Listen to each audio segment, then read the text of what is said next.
إنا نحن نزلنا الذكر وإنا له لحافظون أو زد عليه ورتل القرآن ترتيلا.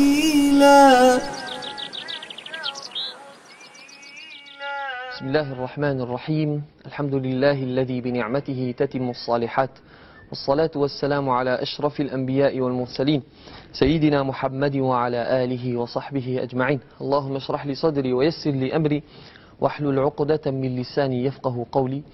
Salam alaikum wa rahmatullahi wa barakatuh. Bienvenue à vous de nouveau sur islamnord.fr pour ce troisième épisode de l'émission Récite comme le prophète alayhi salatu wassalam.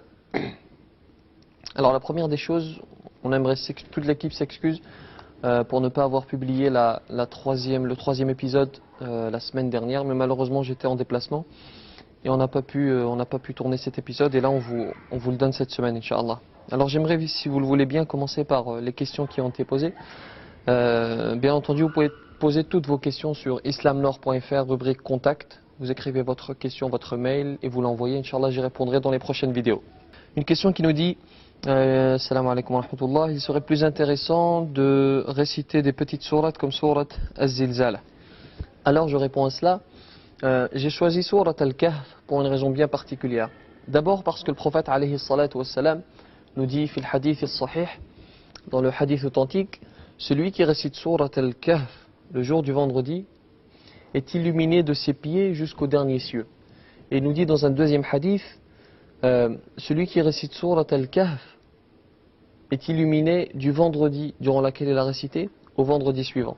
Conséquemment, si tu récites sourate Al-Kahf chaque vendredi, tu es illuminé durant toute ta vie. Alors ça, c'est la première des raisons. Et puis on essaiera, Inch'Allah, au travers d'une prochaine vidéo, de faire l'exégèse, le tafsir de sourate Al-Kahf. Il y a un tafsir très intéressant sur cette sourate, Inch'Allah. Et deuxièmement, parce que simplement, j'ai choisi une grande sourate pour appliquer ce qu'on appelle qui peut le plus, peut le moins. Si vous apprenez une grande sourate, vous pourrez apprendre une petite sourate. Il vaut mieux commencer par la difficulté pour que la facilité soit accessible. Donc voilà la réponse à la première des questions. Une deuxième question qui nous dit j'aimerais que tu m'expliques comment prononcer le va, comment prononcer le sad et comment prononcer le sin. Alors, je réponds simplement, soyez patient. Inch'Allah, viendra un épisode durant lequel on parlera de ce qu'on appelle makharijul huruf, la sortie des lettres. Et cet épisode sera très important, c'est l'un des plus importants dans les règles de tajwid. Et là, on expliquera exactement comment chaque lettre doit être sortie. Une autre question également qui nous dit je récite le Coran al-Karim depuis un certain nombre d'années et à la fin de chaque verset, je récite avec le tanwin. C'est-à-dire, il dit par exemple, au lieu de s'arrêter sur kabira, il s'arrête sur kabiran.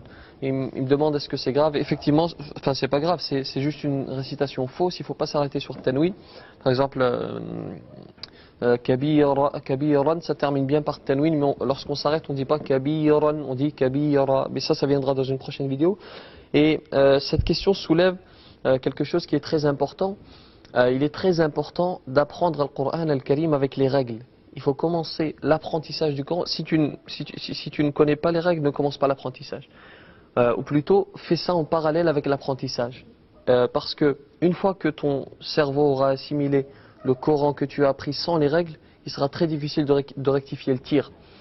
Comme certaines habitudes que nous avons, une fois que nous les avons prises, il est difficile de les changer. Donc, mon conseil à tous ceux qui veulent apprendre le Coran al-Karim, suivez ces cours, perfectionnez-vous dans le tajwid, suivez ces cours, ou trouvez un professeur ou un imam qui vous suivra, Inch'Allah, mais très important, apprenez le tajwid avant de commencer l'apprentissage, pour ne pas faire de catastrophe, parce que si tu ne récites pas bien, si tu apprends le Coran al-Karim avec de mauvaises règles, malheureusement tu ne pourras pas rectifier le tir. Voilà, on se contentera de ça pour les questions, Inch'Allah. Et on va commencer le cours d'aujourd'hui qui est Ahkamu al-Mim as-Sakina. La fois dernière, on avait vu Ahkamu al-Nun as-Sakina wa al-Tanwin. Donc juste un petit résumé pour ceux qui n'ont pas vu la précédente vidéo. Donc on avait dit que les règles sont au nombre de 4. Lorsque le Nun Sakin est suivi d'une lettre, on doit appliquer une certaine règle. S'il est suivi, rappelez-vous bien, s'il est suivi de Al-Hamza, Al-Ha, Al-Ain, Al-Ha, Al-Kha, al-ghayn, plutôt al-ghayn, al-kha, eh bien on applique simplement al-idhar, c'est-à-dire on montre distinctement un nun, exemple, illa man amana, illa man amana. Ensuite on avait dit qu'il y a ce qu'on appelle al-idgham qui se traduit par la fusion. On avait dit qu'il y a al-idgham bi ghunna, al-idgham ou biduni ghunna, la fusion avec nasillement, la fusion sans nasillement. On avait expliqué que le nasillement est le son qui sort par le nez, et donc on avait dit que lorsque le nun est suivi des lettres ya, waw, mim, nun, on doit faire la fusion entre le nun et le ya. Et on avait dit que lorsqu'il est suivi par ra ou par lam, on doit faire la fusion, mais sans nasillement. Donc ici avec nasillement et là sans nasillement. Exemple, man yu'min, exemple, mir rabbik. Alors troisièmement, on avait parlé de l'iqlab ou al-qalb, le fait de changer la lettre. Donc lorsque le nun est suivi du mim, on avait dit que le nun est changé, que le nun devenait un mim. Exemple, min ba'di, au lieu de dire min ba'di, on va dire mim ba'di. Et je vous avais fait remarquer que dans tous les mushaf que vous trouvez, juste au-dessus du petit nun, ils ont mis un petit mim pour signifier qu'ici, il faut faire al-iqlab. Et enfin, dernière règle, qui est al-ikhfa, le fait de cacher. On avait dit que lorsque le nun est suivi de toutes les lettres restantes, il fallait cacher le nun par un nasillement. Par exemple, man sha'a, man sha'a. Et je vous avais dit qu'il y a un certain nombre de cas particuliers qu'on verra dans un prochain cours, Inch'Allah. Alors, le cours d'aujourd'hui, il est à peu près semblable, sauf qu'à la place de 4 règles, il y aura seulement 3 règles. Donc, ahkamul mimi as-sakina, les règles du mim sakin. C'est à peu près la même chose. On a 28 possibilités, étant donné qu'il y a 28 lettres dans l'alphabet arabe, nous avons 28 possibilités. Lorsque le mim est suivi d'une lettre, selon cette lettre, on va appliquer l'une des 3 règles. Première des règles qu'on appelle al-idramu al-shafawi. Donc au lieu de dire al-idram, la fusion, qui est pour le nun sakin et pour le tanwin, pour le mim on dit al-idram ou shafawi. Pourquoi est-ce qu'on dit al-idram ou shafawi? D'abord, qu'est-ce que ça veut dire al-idram? Al-idram que l'on traduit par fusion. À l'époque du prophète alayhi salatu wassalam, on disait adramtu lijama fi famil faras. Pour traduire en français, on disait j'ai mis le mort dans la bouche du cheval, et c'est de là qu'est venu al-idram. C'est pour ça qu'on dit al-idram. La traduction serait j'ai fait fusionner le mort avec la bouche du cheval. Mais nous, pour traduire le sens, on dit j'ai mis le mort dans la bouche du cheval. Et donc c'est de là qu'est venue l'expression al-idram, la fusion. Donc al-idram, pourquoi est-ce qu'on rajoute al-shafawi? Parce que cette fusion va se faire par les 2 lèvres, al-shafatayn, qu'on traduit en français par les lèvres. Et donc c'est très simple. Lorsque le mim est suivi par le mim, on va faire al-idram ou al-shafawi, on va faire fusionner le mim avec le mim. Exemple, lakum ma kasabtum. Lakum ma kasabtum. Mim sakina, lakum, donc mim avec un soukoun, ma. Et là on va dire, au lieu de dire lakum ma kasabtum, on va dire lakum ma kasabtum. Lakum ma kasabtum. C'est-à-dire qu'on va faire la fusion des 2 mims avec un nasillement. Donc les 2, finalement, au lieu de 2 mims, on en aura plus qu'un seul. Lakum ma kasabtum. Donc très simple, une seule lettre, mim suivi de mim. Deuxièmement, ce qu'on appelle al-ikhfa ou shafawi, le fait de cacher avec les lèvres. Et ça c'est seulement pour une seule lettre également, lorsque le mim est suivi du ba. Lorsque le mim est suivi du ba, on va faire al-ikhfa ou shafawi. On va cacher le mim avec un nasillement. C'est très simple, exemple. Innal ladhina yakhshawna rabbahum bil ghaybi.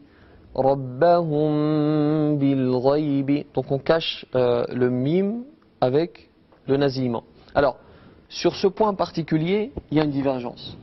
Il y a 2 catégories. Il y a des savants comme Sheikh Ayman, le Syrien qui habite en Arabie Saoudite, qui disent lorsqu'on dit tarmihim bihijaratin par exemple, tarmihim bihijaratin, lorsqu'on applique le mim, il faut pas laisser de ce qu'on appelle al-furja, il faut pas laisser de fente ترميهم بحجارة. Il faut faire ce qu'on appelle al-itbaq, c'est-à-dire mettre une lèvre contre l'autre pour cacher al-mim. ترميهم بحجارة. Pourquoi est-ce que je vous dis ça? Parce que les savants égyptiens, eux, disent non. Au lieu de faire al-itbaq, il faut laisser une petite furja, une petite fente, hein, pour faire al-ikhfa. Et ils disent ترميهم بحجارة. ترميهم بحجارة. Donc là on laisse une petite fente. Alors étant donné que dans ce cas particulier il y a deux avis, eh bien on peut suivre, comme dans toute divergence en islam, on peut suivre ce savant ou celui-ci. Donc tu dis soit ترميهم بحجارة, ou alors tu peux dire ترميهم بحجارة. Personnellement moi je suis Cheikh Ayman Rushdi Suwaid. Et donc je dis tarmihim bihijaratin. Mais là, Cheikh Ayman nous dit tarmihim bihijaratin. Lorsque tu fais al-ikhfa ou shafawi, tu dois certes faire al-itbaq, mais tu ne dois pas abuser. Tu ne dois pas dire tarmihim bihijaratin. Simplement tarmihim bihijaratin. Donc, deuxième règle. Troisième des règles, ce qu'on appelle al-idhar ou shafawi. Simplement le fait de montrer al-mim. Et ça, lorsque le mim est suivi des 26 lettres restantes, eh bien tu fais al-idhar al-shafawi. Par exemple, alam tara, mim suivi de ta. Ta ne fait pas partie de l'idram al-shafawi, il ne fait pas partie de al-ikhfa al-shafawi, donc forcément il fait partie de al-idhar al-shafawi. Et on va dire alam tara. Pour cette règle, il faut faire attention à la prononciation. Par exemple, alayhim waladdallin. Alors lorsqu'on dit alayhim wala, on est tenté de dire alayhim wala. On est tenté à mal montrer le waouh. Mais ça comme je vous dis, on verra dans les règles qui concernent la sortie des lettres. Mais regardez, au lieu de dire alayhim wala dallin, on va dire alayhim wala dallin. Alayhim wala dallin. Donc on montre distinctement al-mim, et surtout il faut donner le droit également, comme tu donnes le droit au mim, tu dois donner le même droit à l'waw. Il doit sortir distinctement. Un autre exemple, hum fiha. On est tenté par dire hum fiha khalidun. Hum fiha khalidun. Il faut bien montrer al-mim et bien montrer al-fa. Donc pour résumer, trois catégories: al-ikhfa, al-idgham ou shafawi, la fusion lorsque le mim est suivi par le mim est suivi par son semblable. Donc, exemple, lakum ma kasabatum, donc on fait la fusion entre les deux mims. Deuxième cas, on a dit al-ikhfa ou shafawi, le fait de cacher al-mim. Exemple, tarmihim bihijaratin. Troisième catégorie, al-idhar ou shafawi, lorsque le mim est suivi par les 26 lettres restantes, on va montrer distinctement al-mim. Voilà pour le cours d'aujourd'hui. Je vous invite à le revoir, à l'assimiler, Inch'Allah, pour les prochains cours. Ce sont des cours simples, hein. Le premier et le deuxième sont des cours très simples. On passera plus tard à ce qui est un peu plus difficile, mais il est très important dans un premier temps d'assimiler ces cours pour pouvoir affronter la suite, Inch'Allah. Et on termine, comme à l'accoutumée, par la récitation de la suite des versets de Surat Al-Kahf. أعوذ بالله من الشيطان الرجيم. بسم الله الرحمن الرحيم. وإذ اعتزلتموهم وما يعبدون إلا الله فأووا إلى الكهف ينشر لكم